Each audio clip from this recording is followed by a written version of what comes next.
God, it's so hot today. I'm gonna sweat all the makeup off. You're gonna get a lot of this from now on, because the heat is unbearable.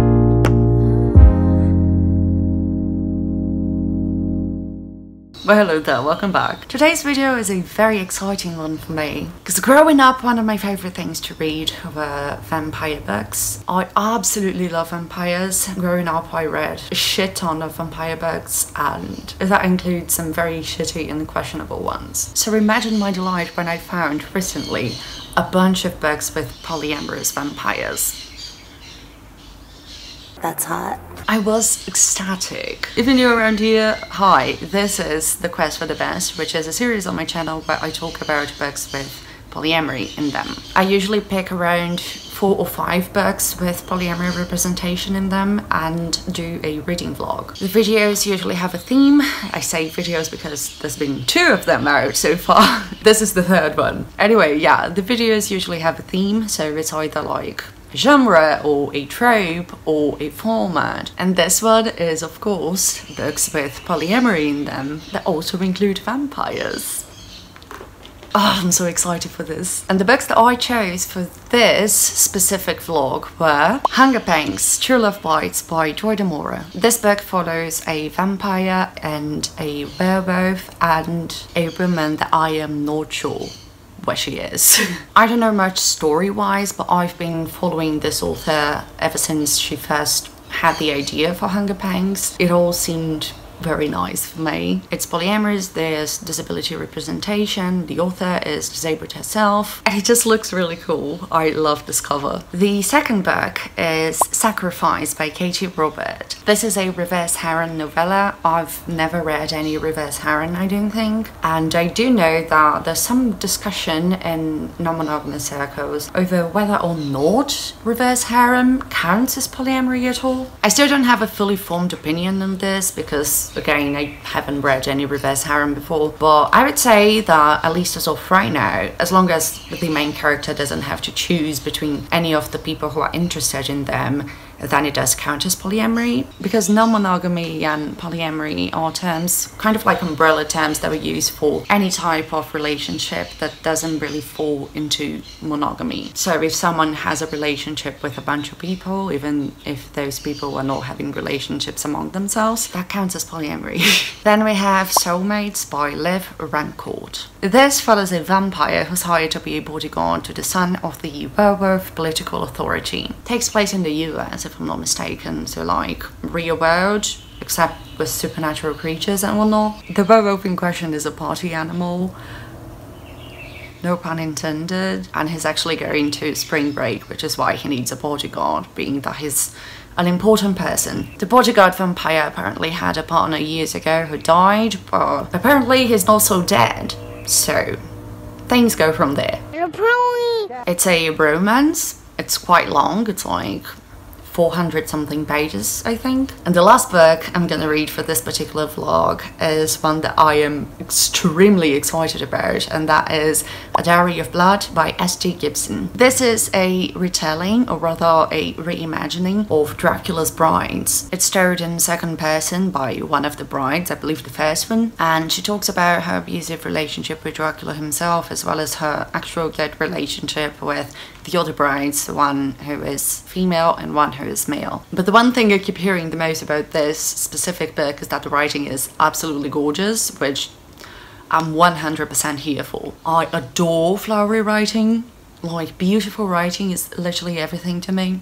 So I'm very excited for this one. Without further ado, let's get into the vlog. Oh boy, I look like a mess. What a beautiful mess. So I'm 42% into Hunger Pangs, True Love Bites by Demorra. 42% in is just after part 1 is done, so now we only have like 2 more parts in the book, and my verdict so far is that I love it so fucking much. So much. The world building in this is great. I really like the writing too, and the characters, I love them so much. Like, literally, I need to protect these 2 motherfuckers with everything I've got. Okay, so Hunger Pangs True Love Bites takes place in this empire that has been going through a war for the longest time, and it's from what I've gathered, a war for territory. So they're always acquiring new territory, conquering new territory, I think is the best word, the most fitting. And this whole war has been going on for many years. This is a world where everyone knows about supernatural beings, and there are all sorts of supernatural beings. You've got vampires, werewolves, witches, ghosts, selkies, many other types too, which I can't remember right now, but you've got it. But even though everyone knows about them, there's still quite a lot of prejudice against them, against the supernaturals, which is how they call them. And the vampires, for example, have been exiled into this island called Dowry. They are exiled there, but they are like nobles. There's also Lorehaven, which is a werewolf territory, but it's not the only one. And all of these places have such distinct cultures and customs and all that, which has been pretty fascinating to read about. Oh, and the way this empire is governed is through a parliament. I have such a hard time saying parliament. However, most of the officials in Parliament are humans. There's only like 1 or 2 for the werewolves and only 1 for the vampires. And again, from what I've gathered so far, the supernaturals in Parliament don't seem to be all that respected. Like, their opinions and their input don't seem to matter half as much as that of the humans. And there's also like these magic sacred trees in different territories. Like, each of the territories have one of them, and the prologue of the book is this character Ursula, who's going to be the 3rd part of our triad, and she is kind of going on this mission to cleanse the sacred trees because they're being infected by something, you know, and we don't know if it's something supernatural or if it's something evil or just a thing that is happening to the trees. But she tried to heal it with magic and it did not work. Okay, that's enough talk about the world, but y'all know that I find it a lot easier to just talk about characters and plot and all that after I establish the world first, because I find that it makes a lot more sense in my head. But anyway, so characters. The 2 main characters are Nathan and Vlad. Nathan is a werewolf from Lorehaven, and he's the son of the Wolf Lord. He used to be a soldier, but the book starts after he's going back home. He's been discharged because he was injured in battle. And his injuries kind of left long-lasting consequences. He's deaf in 1 year, his shoulder doesn't heal properly, and he's got a lot of chronic pain as well. But by far the most hurtful thing for him that came from this injury is the fact that he can't shift anymore. Because his injury came from like a silver-tipped bullet, so it makes sense that it affects the supernatural part of himself. And so he's grieving all of these losses while at the same time trying to adapt to his disabilities and to life as a disabled person, but also to his new life back in Lorehaven, which he hasn't been to in quite a while, as well as the unrealistic expectations of his family for his future and his recovery. And eventually someone tells him of this available position in ID, which is again the Vampire Island, and the job is as captain of the guard, so it isn't something that would be very demanding of him physically, and it's something that requires more leadership and organization and all that, and just like bureaucracy in general. And so he applies to this position and he gets the job. And then we have Vlad, who is obviously a vampire, but he's also the Viscount of ID. He's very concerned with the people's well-being and with their overall quality of life, which is why he's built public hospitals and public education, and he really invests in those things. And now he's trying to build spaces for unions, because he also supports unions. And he just really tries to advocate for people at Parliament, but like, as we've established by now, they don't really listen to him. I really love Vlad. He's just so fucking precious and he's so cute. He's also very clearly ADHD in my opinion, like, and I don't think that's an accident because Joy Demorra is also ADHD, so I think that's intentional, and obviously I love that. He also has chronic headaches and migraines, and his eyes are quite sensitive to light. And my baby is an anxious mess, and is quite insecure too, which just breaks my heart. But there's also this very cool thing that ties to his insecurity and illustrates it well, which is that the only magic thing that he's able to do as a vampire is to jump from shadow to shadow, kind of like teleporting through shadows. And quite often he does this just to hide in the shadows because he doesn't want to be perceived. Honestly relatable. That's like me pre-medication. Not a fun time. And the romance between the two of them, okay, it is the cutest thing I've ever read in my entire life. Despite the fact that, you know, vampires and werewolves are sworn enemies and all that, the two of them never are enemies. It's quite a contrary, in fact, because they are instantly attracted to each other. But it's not insta-love, because like the feelings take a bit longer to build, but the attraction is there from the get-go, which is something that I absolutely love to read about. I love when attraction comes first and then the feelings slowly build after that. Oh, Felicia! And I also really like that they first become friends and they get to build all the feelings and this relationship and just this caring before they become lovers. And it's also really cute because of the yearning. Like, they're friends and they're just yearning for each other, and it's so angsty, but like in a cute way, and I love it. It's endearing. We really follow the progression of the relationship step by step, and the build-up is just flawless. Demorra did an amazing job with it, honestly. They are adorable, and I already love them with my whole entire heart. Like, there's this one scene where Nathan is talking about his chronic pain and the things he thinks are going on with his body and all that in regards to disability and everything like that. And Vlad just believes him, like, no questions asked. And he takes him to a doctor that also believes him. And it's just... it's so cute. It's so wholesome. And I love it. I said that a lot, didn't I? Anyway, there's another scene that I am not gonna talk about because it's a spoiler. But it was so stinking cute, and I have a clip of me reading it. So really insert the clip right now.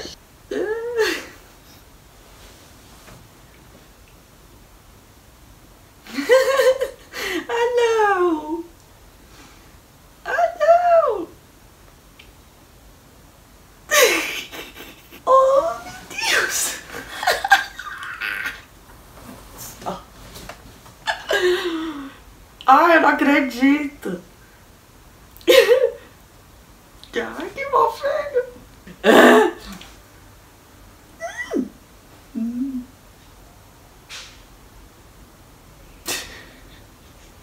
I love them so much. My only concern so far is that Ursula, who's supposed to be the third person in the triad, only showed up once so far, and that was in the prologue where she wasn't with any of the main characters. And it was the scene where she was trying to hear the sacred tree, and the sacred tree instead ended up dying on her, and she sworn to go through every single one of the trees to try to save them. And she sets out on that journey with her ward, or she's the ward of that guy. I always forget which one is the ward, if it's the person being protected or if it's the other person. She's the one being protected, and that's it. She hasn't shown up again at all since then. Yeah, so I'm very curious about how the polyamory is gonna happen, because we've had so little of her so far, and we've had this relationship between Vlad and Nathan being built up this entire time, and it's really nice and believable, and I'm just curious and looking forward to seeing how she's gonna play into that. But also Ursula is already a very intriguing character, and I'm looking forward to reading more about her. And the prose in this is just so fun and so good. I'm having a blast. And all of the side characters in all parts of the story are just great as well. So yeah, this has been amazing so far, and I'm really looking forward to see where this is gonna go. So I'll meet you again when I finish the book. It seems we're gonna have to deal with the sound of 1,000 cicadas. Let's call it ASMR. So I finished Hunger Pangs True Love Bites by Joy Demorra, and I adored it.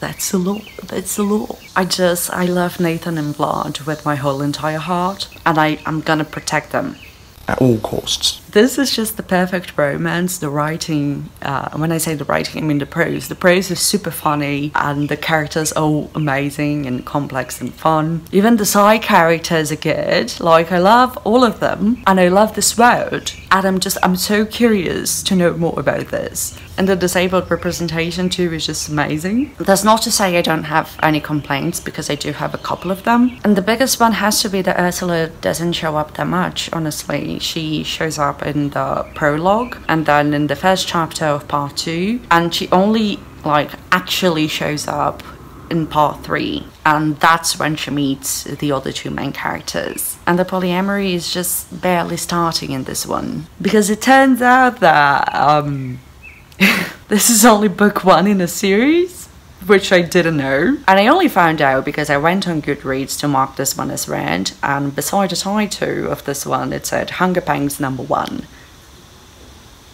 Wait a minute! So I clicked on it, to go to the page of the series, and that said that this was book 1, and then it had another book just underneath it, which was book 1.5. And that one is actually a novella called Cruel Intentions. And the synopsis of the novella says that it may contain... Jesus fucking Christ. Excuse me, it may contain... What? The synopsis of the novella says that it contains spoilers for book 2, which isn't out yet. And apparently they are already together, the 3 of them, in the novella. But I haven't read it yet. I don't know if I want to read it before book 2 is out, whenever that may be. But yeah, that was my entire journey, I guess you could say, to finding out that this was actually a series and not a standalone novel. Call me a dumb bitch. So I am just waiting anxiously for book 2, because that's when the polyamory is gonna happen, and that's when many of the stories and little things that were left unresolved in this one are gonna be resolved.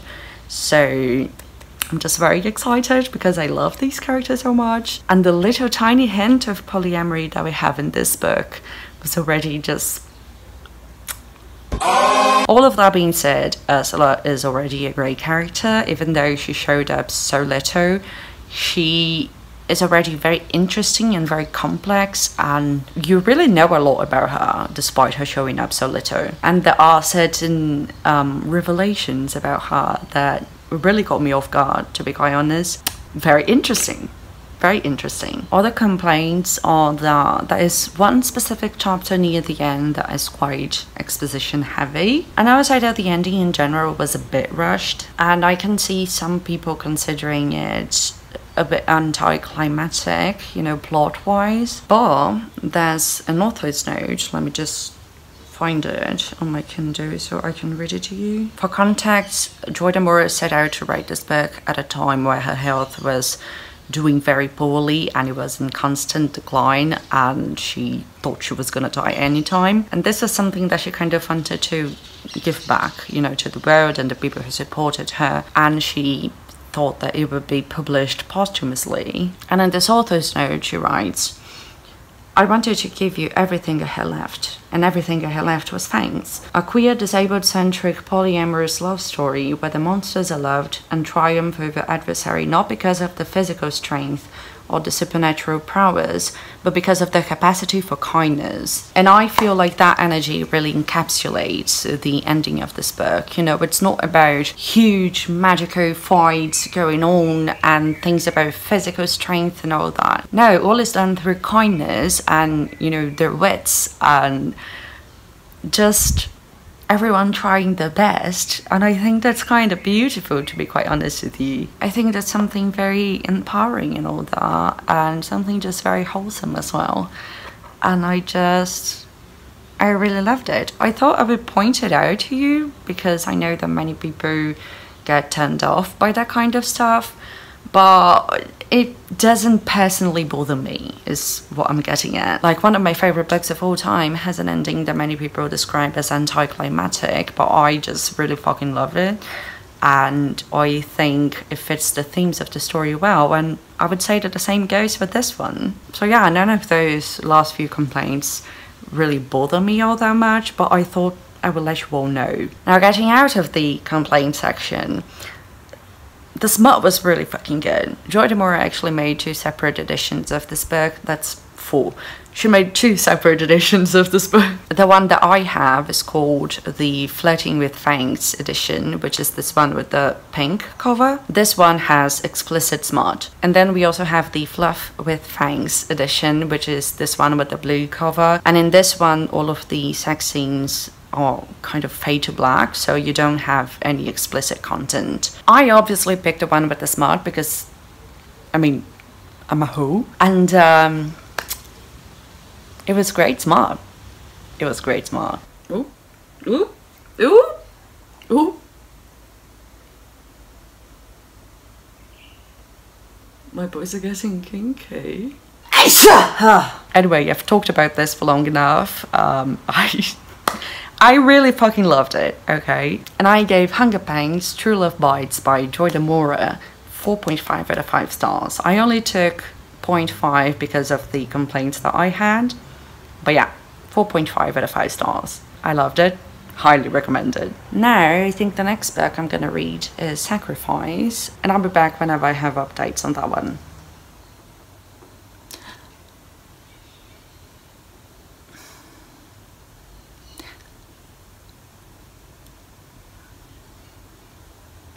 This is Depraved. Alright, so I'm currently 50% into Sacrifice by Katee Robert, and again, Depraved. This is a reverse harem smutty novella following Mina, who is a half human, half vampire, and she's a daughter of this leader of a vampire colony, like a huge vampire colony. In this world you have both turned vampires and bloodline vampires, which, you know, I find the names very self-explanatory, but it's like the turned vampires were born human and they were turned into vampires. And the bloodline vampires are just born vampires. And there's a specific number of vampire bloodlines, like ancient bloodlines, which I don't remember what that number is. Weird, considering I'm reading this right now, but there's a specific number of like ancient vampire families. And Dampir, who are the half-human, half-vampires, they usually have some type of power, like superpower, supernatural power. Except Mina, she, for some reason, is the only one who doesn't have any powers. And the story starts because she is, like, gifted by her father to another bloodline vampire. And she's essentially to be his blood bank and a womb for an eventual child that this vampire will have. So far we have 2 older vampires who are courting Mina. The first one, like the first one to show up, is Malachi, who is the one who was gifted Mina, and is very, like, he has similar vibes to Edward Cullen from Twilight. Like, he's very, I don't know if quiet, like he's brooding and mysterious. He's not moody exactly, but like he's very mysterious, and he's very flirty with her too, very sexual, which Edward Cullen wasn't either of those things, so I don't know where that came from. Jesus, it's so hot today. I was trying to keep my hair down for at least one clip in this entire thing. My fucking god, is it hard. But Malachi is also the one who is more like emotional, you know. You can tell that he's starting slowly to have feelings for Mina. We're gonna get into that. And then the other vampire that showed up so far is Wolf. Yes, his name is Wolf. And he is your classic cocky, flirty asshole, you know. That's his archetype. He hasn't really done much so far other than that. Okay, so let's start. First of all, the consent in this is very dubious, like, as a whole. Which I personally don't have a problem with. I actually like reading dubious consent things in fiction. I think as long as you understand what is fiction and what is reality and how the two at times shouldn't intersect, and this is one of those times, everything is fine and dandy. But I thought I'd mention that because I know that a lot of people, maybe most people even, don't really like reading that type of thing. So yeah, just so you know. Also, they act like sex is only a penis penetrating a vagina. It isn't, but they act like it is. It's the very hetero thing of like thinking that sex is only, you know, a penis penetrating a vagina again, and everything else is foreplay. No! Like, Malachi tells Mina that he's not gonna have sex with her until she asks him to. I think that's the agreement, something like that. Literally 2 scenes later, they are having sex, but it isn't his dick in her vagina, so it's not really sex, is it, folks? I don't know, I wish we could stop with that, you know? Foreplay is sex. Another interesting thing is that a bloodline vampire's bite is orgasmic, like, literally orgasmic. My girl is coming non-stop, and you know what? Good for her. The point I'm at right now, spoilers, I guess, although I don't think I consider it a spoiler simply because, like, it's a reverse harem erotica. You know what's gonna happen, but I guess I'll leave a spoiler thingy here. Okay, so she caught the 2 guys fucking, and they call her watching, so they ask her to join them, and she says no, but she agrees to watch. I'm gonna go out on a limb here and guess that she is definitely not gonna only watch them, and she is definitely gonna join them. But we'll see. I'm probably right there. I will say there's something that's been getting on my nerves a little bit, is that Mina as a character just flip-flops all over the place. Like, 1 second she absolutely loathes Malachi and she hates him with everything in her, and then the next second she's like, but I don't hate him, and then the next second she's like, but I wish I did, I hate that I don't hate him. And like, she repeats this over and over and over again, and just like, I don't want to have sex with him, only to immediately after be like, but I do though, I really want to. Like, as a concept, I don't think any of that is wrong, but the way it's written here is very instant, and you don't really see the progression of any of that. So it just really comes out to her flip-flopping all over the place. There's also quite a lot of repetition, which is annoying in and of itself. I am so tired. I can't handle being told 1 more time that she should fight, but she won't bother to fight because they are stronger than her in a way, and she's weak, and she's horrible, blah blah blah, and she doesn't have powers like all the other half-human, half-vampires do, and she hates Malachi, but she doesn't, but she does. Imagine how tired we are. The smut is hot as fuck though, and considering that this is a smutty novella slash erotica, I would say that this is what the book was actually going for, and therefore is the most important thing to analyze and rate here. So there's that. Like, all of them have great chemistry, just the emotional thing element is really missing, but the book is pretending that it isn't missing, because this girl is talking about all types of feelings she's feeling for these 2 men who she's known for 1 week. So yeah, I don't know. Last thing I'm gonna say right now is that the first couple of pages of this had this very like gothic-esque atmosphere, very atmospheric, and I was like, okay, let's go, I really like that. Okay, I like it, Picasso. And then it was gone. After the first scene, no more. So yeah. Gods, things keep happening too fast. Yo, you're telling me? My feelings for Malachi are pulsing my blood I can't ignore. It's more than desire, more than lust, even more complicated than something as ridiculous as love. I don't understand it, but I don't have to fully understand it in order to acknowledge its existence. Girl, it's been a week. 1 week! For God's sake! Like, feels too tame a word for what flares between Malachi and me. You know what? I'm not gonna say anything. Smut still talk to you though, so it's fine.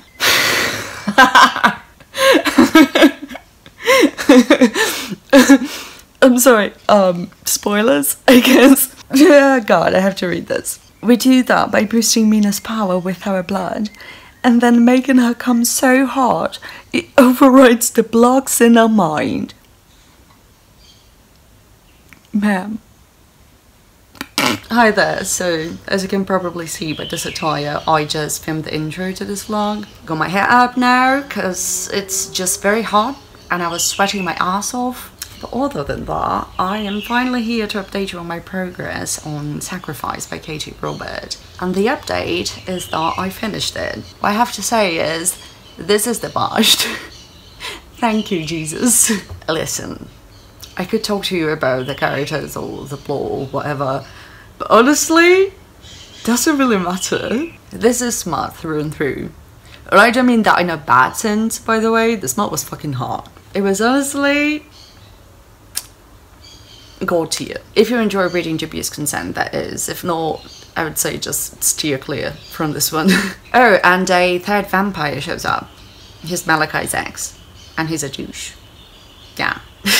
And I would say the reverse harem, as long as the main character doesn't have to choose between any of the love interests, does count as polyamory. I'm sorry if any of you fellow non-monogamous people feel like I'm a traitor for that. Yeah, I don't care. I do think it counts. And I see a lot of people saying that it doesn't count as polyamory specifically because it might include like dubious consent or cheating and stuff like that. And honestly, and just like monogamous media can include tropes that in real life wouldn't be acceptable, such as dubious consent, so can polyamory and non-monogamous media. There's a place for all of that, you know. Fiction is a safe space for people to explore things, and that includes fetishes that just wouldn't work in, you know, normal life. I don't know, the whole thing just really smells vaguely puritanical to me, and I don't like that. I don't really have a lot more to say about this book, to be quite honest with you, and I also don't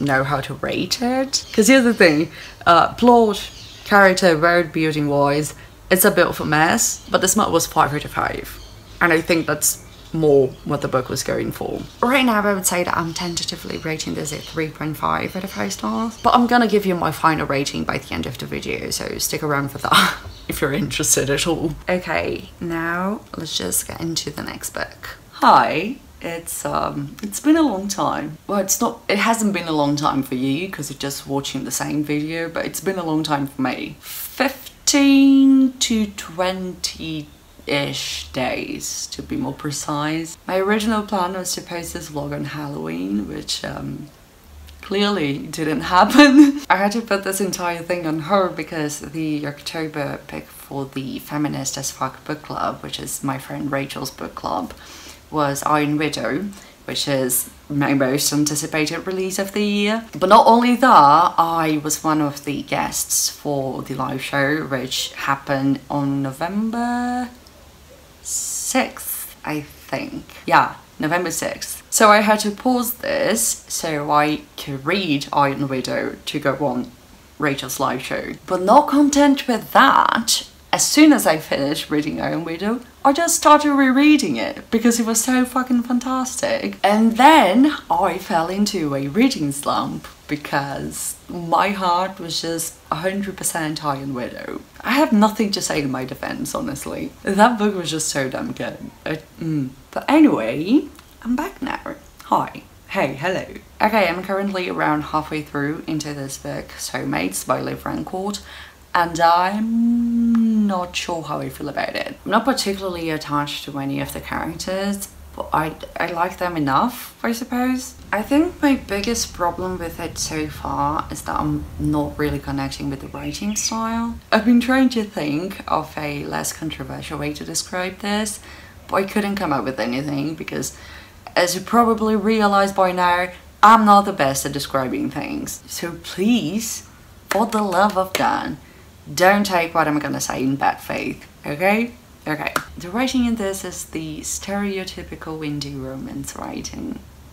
Please don't kill me. Now obviously, indie romance has many different writing styles and it has both amazing things and terrible things, just like any other genre / market. But this book, it's like the stereotypical version of that. Like what someone who doesn't read many indie romances would assume all indie romances are written like. Does that make sense? I don't think it does. I'm not saying it's bad writing per se, it's just not really the type of writing that I personally like. There you go, I could have led with that.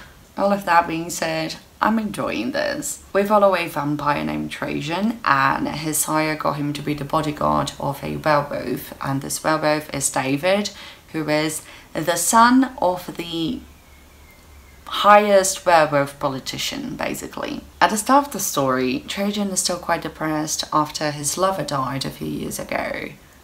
Or did he? I guess so, I don't know.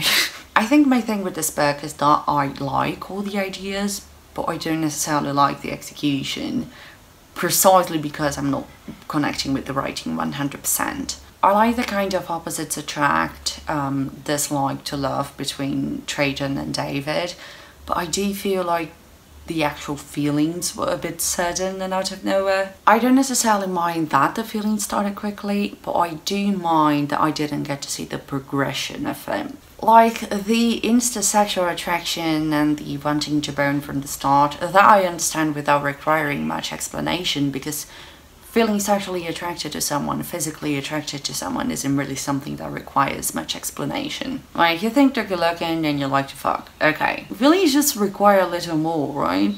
Like, no matter how quickly you start having feelings, it's like a progression, right? Even if it happens fast, it's still, I don't know. At the point of it in the story, people have attacked our heroes a few times, and we don't really know if they are after David or Trajan, but they are definitely after one or both of them. The world building is interesting, the side characters are nice, the smut is good, but I don't know. I'm just not feeling super connected to it, if I'm being honest. I don't hate it though, so that's fun. Also, our third love interest showed up, and I dig him already. He'd been mentioned a few times earlier in the story, but this is the first time we actually got to see him and hear him talk. I like him. Yeah, I don't have much else to talk about at this point, which is a bit weird considering it's been, what, around 200 pages already? But yeah, I'm enjoying it, but I'm not super connected. I'll update you as soon as I finish it. I finished it. Yay. I think I already wore the shirt at another point in the same vlog. Did I? I don't know if I'm making that shit up. Well, I own a washing machine and I wash my clothes, so it's fine. Don't judge me. I regret to inform that my feelings on this book are still pretty much the same. I didn't hate it. I didn't love it. It was just eh. It was meh. Yeah, it was okay. I don't know. And incidentally, my biggest problem with the book is also still pretty much the same, which was that I didn't really connect with the writing, and therefore I had a hard time connecting with much of anything else in the book, to be quite honest. I like the ideas, I like the world, I like the idea of the characters, but I didn't particularly like the execution, and nor did I care about a lot of it. So the third character of the trio to show up was probably my favorite, and I liked their dynamics with each other, but I still think that the feelings came a bit out of nowhere, which is saying something when you consider that this book is 500 fucking pages long. That's the thing too, okay? This book is way too fucking long. And it's one of those books where too many things happen, while at the same time it feels like barely anything happened at all. Like, I understand that you want to show that there's someone after the main characters, but at the end of the day you can only have so many scenes where there's an attempt on a character's life and they have to relocate before it starts getting boring. And it got boring pretty fucking fast. And they all happen in succession too, like, dude, this really dragged in parts, I'm not gonna lie. If you can suspend your disbelief for some very insta-love, I do recommend this though. I just kind of turned off the part of my brain that was screaming, "You two just met, for fuck's sake." And you know what? I had a fun enough time. Trajan, the vampire, is this very brooding figure, and David, the werewolf, is this very flamboyant guy, which is a fun contrast. And Connor, I can't say where he is. That's a spoiler. Well, he is a middle ground, a bridge, if you will, between Trajan's and David's personalities. And I liked how they became this sort of little family unit by the end, even though again, very sudden. But it was nice. Oh, Trajan has a best friend named Sheena, who is a lesbian Amazon dominatrix, and I liked her a lot. I would read a book about her, I think. Yeah, overall this was a nice enough book. It was okay. I gave it 3 out of 5 stars. Whew, okay. I am so deeply in love with this book. I don't even have words to express my feelings, just whew. It's so fucking beautifully written, and it's such an amazing exploration of abuse too, and of reclaiming your power and your agency during and after abuse. And I just I don't know, man, this is hitting hard. This is of course A Dowry of Blood by S.T. Gibson. Okay, so I'm partway through part 2. Partway through part, wow. I'm like in the middle of it, okay? And we've just been introduced to, wait, I didn't talk about plot and characters yet, shit. Plot and characters, let's go.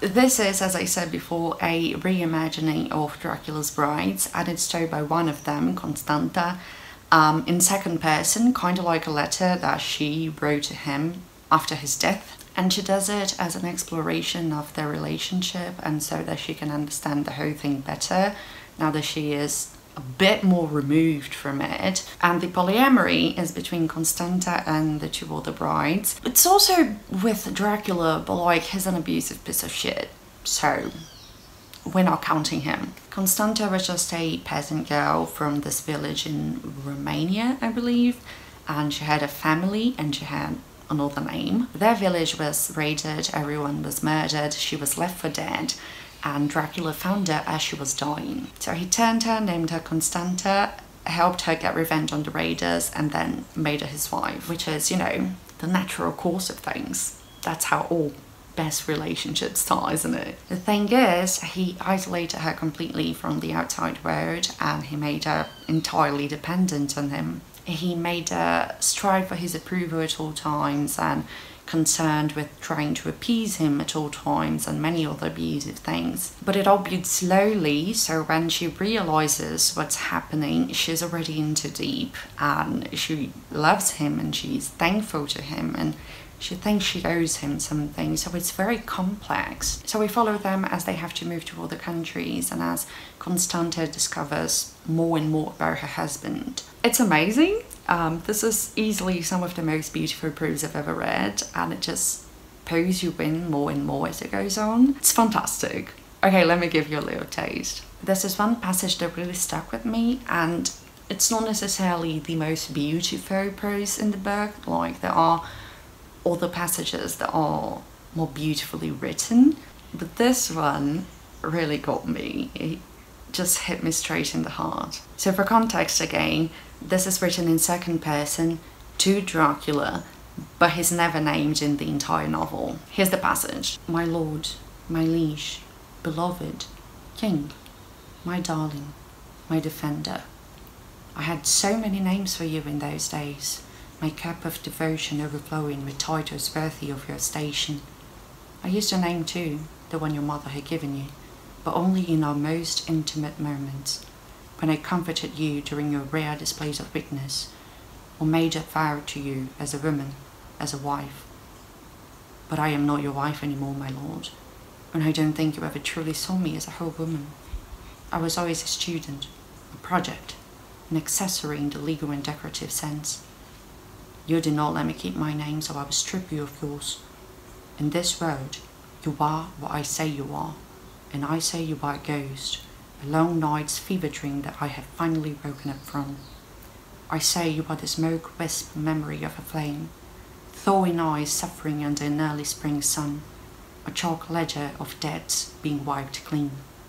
I say, you do not have a name. Bitch. At the point I met in the book, we've already met the second wife. Her name is Magdalena, and she is a Spaniard noblewoman who deposed her father.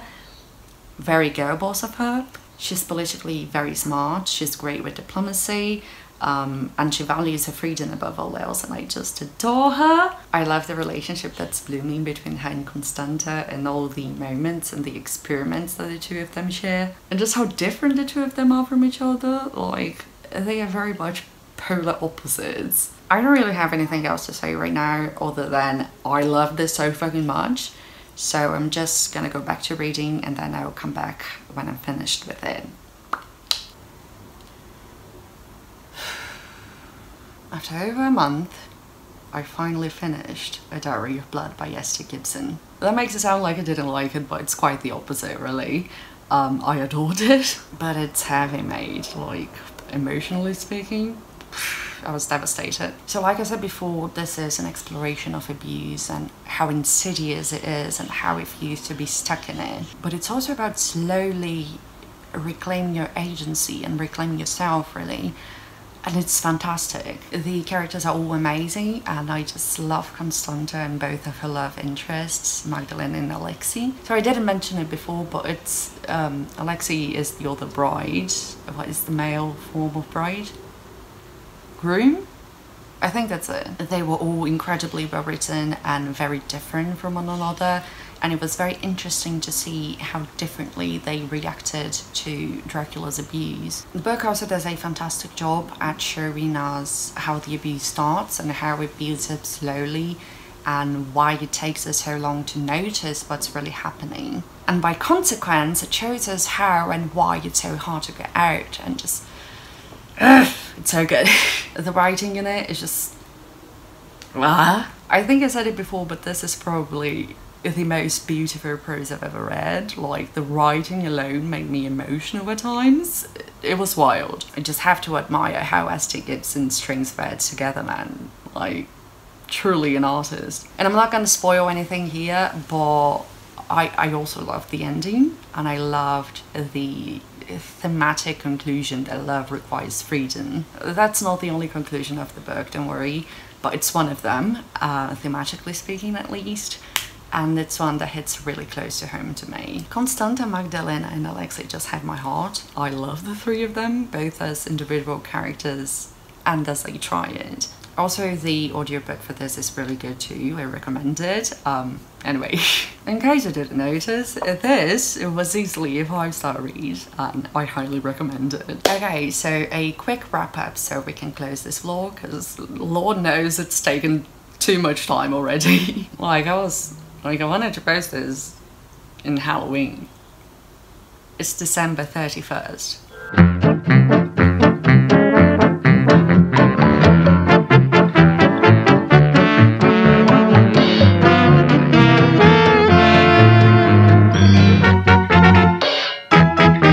The first book I read was Hunger Pangs True Love Bites by Demorra, which was adorable, and I loved it, and I gave it 4.5 out of 5 stars. Then I read Sacrifice by Katee, which I gave 3 out of 5 stars. Next, Soulmates by Liv Rancourt, which I originally gave 3.5 out of 5 stars. Then I lowered it to 3 out of 5 stars, and honestly, I'm maybe considering lowering it again to 2.5 out of 5 stars. And lastly, of course, A Dowry of Blood by S.T. Gibson, which I adored with all my heart and soul, and I gave it 5 out of 5 stars. It's a small book, but oof, it packs a punch. Out of all of these, the ones that I would highly recommend you to read would be True Love Bites and A Dowry of Blood, because they are both amazing in completely different ways. Like, I'm pretty sure these two books are polar opposites, which is a phrase I think I've said a few times in this vlog. Maybe. Dude, it's been so long since I filmed anything that I honestly do not remember my outro, so here's to hoping that I got it right. So we finally come to the end of this experiment, and honestly, I hope you enjoyed it. But yeah, that's it for today. Tudo bom, querido? But yeah, that's it for today. Thank you so much for watching. Leave a like, comment and subscribe if you feel like it. And as always, I'll see you around. I hate my glasses.